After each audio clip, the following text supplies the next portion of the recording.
अरे बाप रे बाप, यह तो बहुत जोर की बारिश आ गई।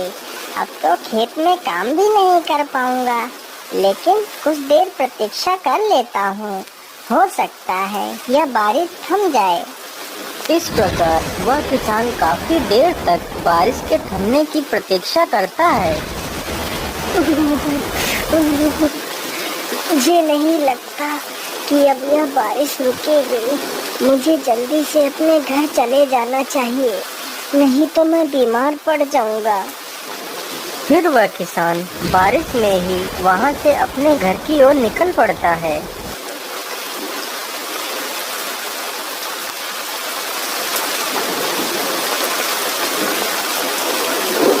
अरे ये आवाजें कैसी? मुझे लगता है यह आवाज इस गुफा से आ रही है, लेकिन यह आवाज किसकी हो सकती है? तभी वह किसान छिपकर आवाजें सुनने लगता है। तभी गुफा से एक तेज रोशनी निकलती है। अरे यह प्रकाश कैसा? मुझे लगता है गुफा के अंदर कुछ ना कुछ तो जरूर है। चलो चलकर देखता हूँ।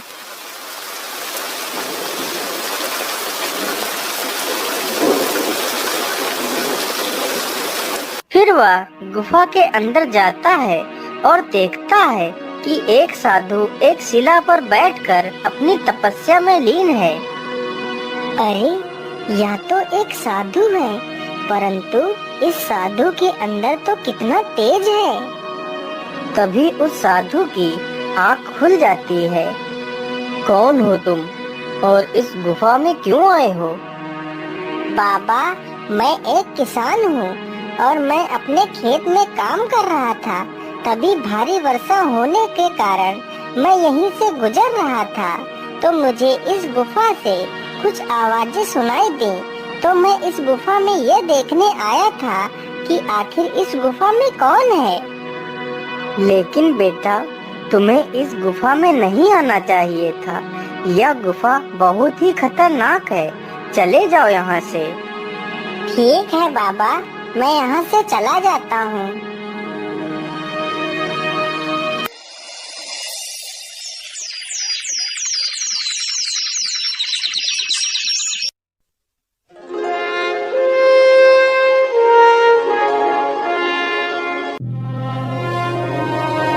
अरे वैद्य जी, आखिर यह क्या बीमारी है?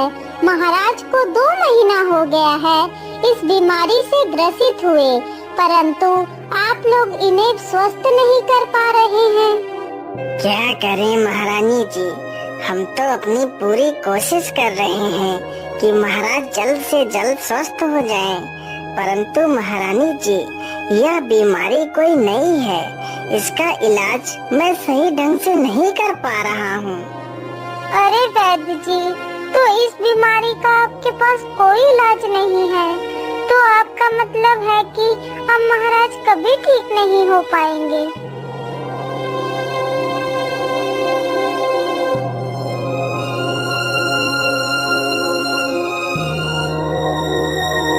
अरे भाग्यवान, आज इतना समय हो गया और तुम अभी भी सो रही हो।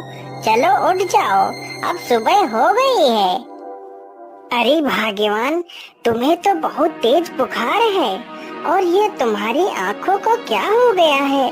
तुम्हारी आँखें तो पीली हो गई हैं। अरे सुनीता, तुम घबराओ मत, मैं अभी जाता हूँ और वैद्य जी को बुलाकर लाता हूँ।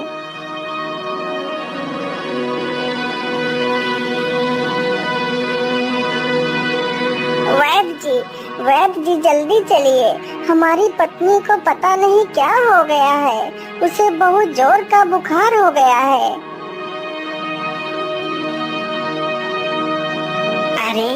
ये क्या? या तो वही बीमारी है जो राजा को हुई है। क्या हुआ वैद्य जी?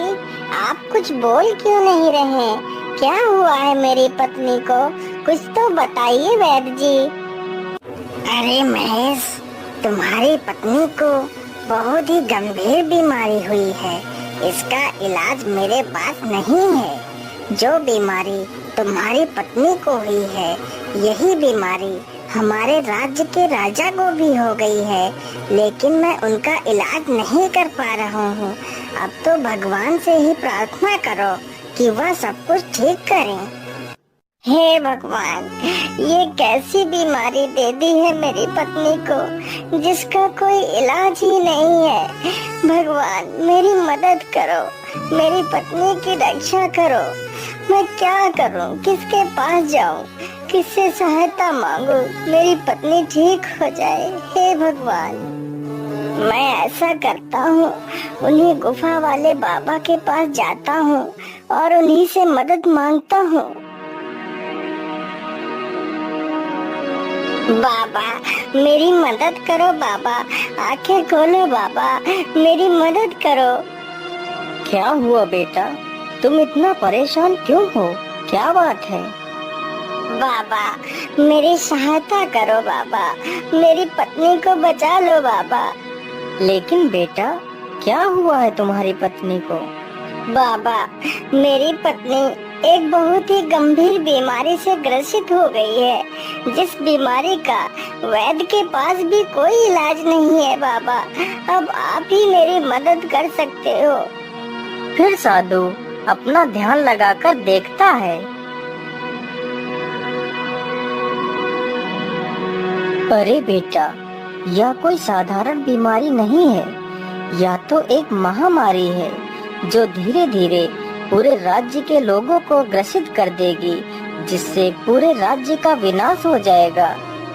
लेकिन बाबा, क्या इस बीमारी को रोकने का कोई उपाय नहीं है? बेटा, इस बीमारी को रोका जा सकता है, लेकिन इसका उपाय बहुत ही कठिन तथा दुर्लभ है। बाबा बस आप मुझे वह उपाय बता दीजिए, मैं अपनी पत्नी को बचाने के लिए कुछ भी कर सकता हूँ। तो सुनो बेटा, यहाँ से 100 कोस दूर एक त्रिकाल वन है, जिस वन में एक जादुई पेड़ है। यदि उस पेड़ का फल मिल जाए तो तुम्हारी पत्नी की जान बचाई जा सकती है, परंतु ध्यान रहे ये फल रात्रि में ही निकलता है, और जैसे ही यह फल निकलता है तो परियां इसे तोड़कर ले जाती हैं। यदि वह परियां अपनी इच्छा अनुसार तुम्हें यह फल दे देती हैं, तो तुम्हारी पत्नी की जान बचाई जा सकती है। फिर महेश वहाँ से फल की तलाश में निकल पड़ता है।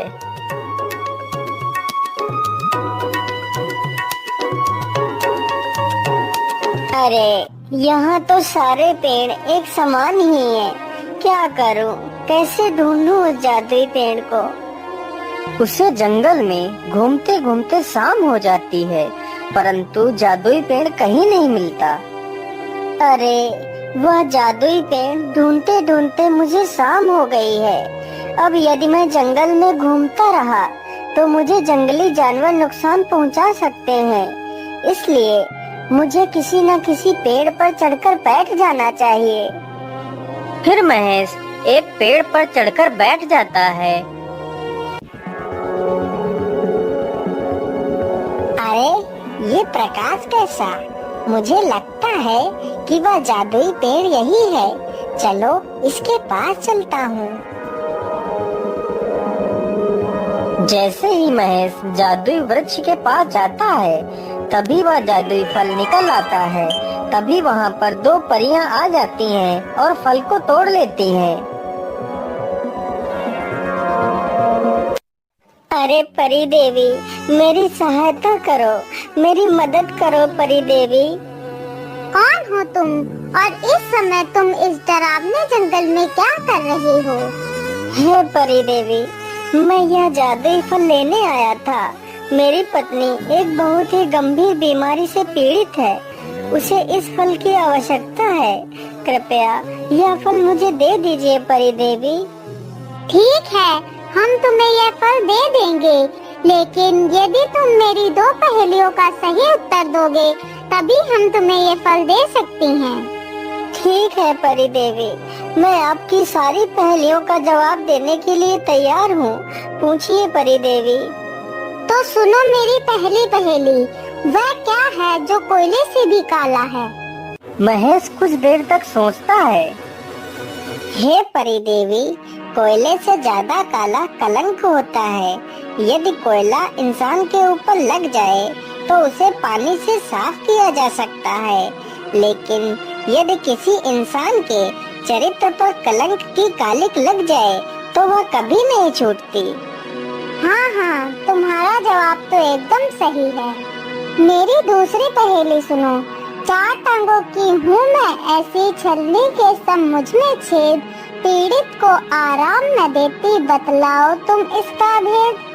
हे परी देवी, इसका सही उत्तर 4 पाई है। हाँ, एकदम सही जवाब। तुम्हारे दोनों जवाब बिल्कुल सही हैं। तुम बहुत ही बुद्धिमान हो। मैं तुमसे बहुत ही प्रसन्न हूँ, इसलिए यह फल मैं तुम्हें देती हूँ।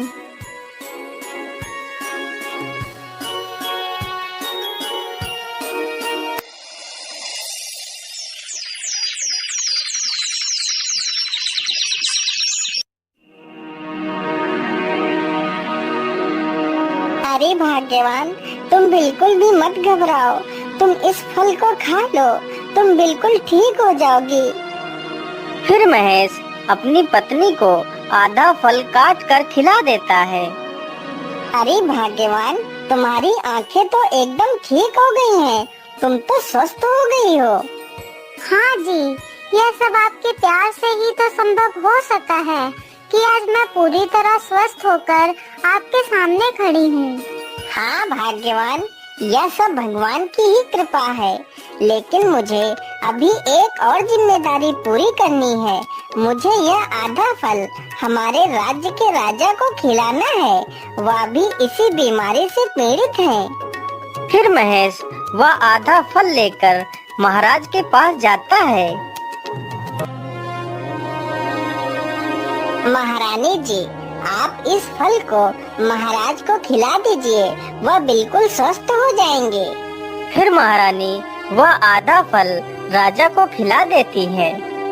अरे महारानी जी, मैं तो बिल्कुल स्वस्थ हो गया हूँ। यह तो चमत्कार हो गया। मैं तुमसे बहुत प्रसन्न हूँ। जो काम अच्छे वैद्य नहीं कर सके वह तुमने कर दिखाया, इसलिए तुम मुझसे कुछ भी मांग सकते हो। महाराज, मुझे कुछ नहीं चाहिए। आप हमारे राज्य के राजा हैं। यदि आप स्वस्थ नहीं होंगे तो हमारे राज्य की देखरेख कैसे कर सकते हैं? यदि आप सुरक्षित